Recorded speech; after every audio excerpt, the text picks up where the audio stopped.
When I married Emily, I thought I knew everything about her. We'd been together for 8 years, built a life, a home, and a dream of growing old side by side. She was my best friend, my partner in every sense, and the person I trusted the most. But looking back now, I realize that trust can be the most dangerous illusion, because it blinds you from the truth that's hiding in plain sight. It all started with small changes. Emily became distant, often glued to her phone with a smile that wasn't for me.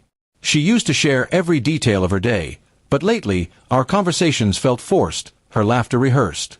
When I'd ask what was wrong, she'd brush it off with, just tired, or work stress. I wanted to believe her, but the unease in my chest kept growing, whispering that something wasn't right. One evening, she said she needed to stay late for a project meeting. I didn't question it. Why would I?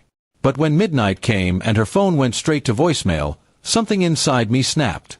I drove to her office, only to find it dark and empty. That's when the first real crack formed in the perfect picture of our marriage. Over the next few days, I started paying attention. I noticed how she'd leave the room to take calls, how she guarded her phone like a secret. Her perfume was different, her mood lighter when she came home late. It was as if she was living in two worlds, one where she was my wife, and another where I didn't exist at all. I tried to convince myself I was overthinking. Maybe she really was stressed, maybe she just needed space. But then one afternoon, her laptop pinged with an email notification while she was in the shower. Normally, I wouldn't have looked. But this time, curiosity, or maybe desperation, got the better of me. The email was from someone named Aaron. The subject line read, "Can't stop thinking about last night." My hands trembled as I opened it. The words inside confirmed every fear I'd buried. They talked about dinners, hotels, and promises to run away when the time is right. My world spun. The woman I loved, the one I'd sacrificed everything for, was leading a life I knew nothing about. When she came out of the shower, I was sitting on the edge of the bed with her laptop open. She froze when she saw the screen, her face draining of color. For a long moment, neither of us spoke. Then she whispered, "I can explain." But I didn't want explanations. I wanted honesty, something she had already stolen from me.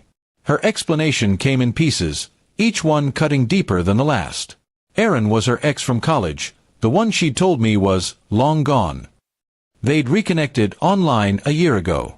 What started as catching up turned into emotional confessions, and eventually, something physical. She said she didn't mean for it to happen, that she still loved me, but those words meant nothing now. I remember staring at her, trying to find the woman I married in her tear-streaked face, but all I saw was a stranger. I packed a small bag that night and left. I drove without direction, just letting the road take me somewhere quiet, somewhere I could breathe again. In the days that followed, I learned more of her secret life. Mutual friends started talking. Emily had been renting an apartment downtown under her maiden name. She used it for work meetings, but in truth, it was her escape, a place where her other life could exist without me. The betrayal wasn't just about another man. It was about the lies, the secrets, the way she'd looked me in the eyes and told me she loved me while living a lie. She'd built two versions of herself, and I'd been in love with the one that never really existed. When I finally agreed to meet her for closure, she cried and begged for forgiveness. She said she was lost, that Aaron meant nothing anymore. But I realized something in that moment. Some wounds go too deep for healing. Trust, once shattered, doesn't mend, it just leaves scars.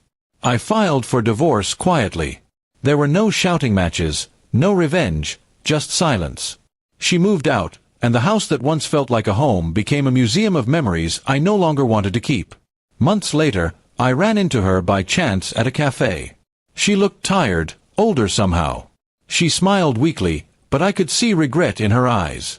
She asked if I was happy. I told her I was learning to be. It wasn't a lie, just a work in progress. Now, when I think of Emily, I don't feel anger anymore. I feel pity, for both of us. For the love we lost, for the trust we broke, for the lives we tried to build on a foundation of half-truths.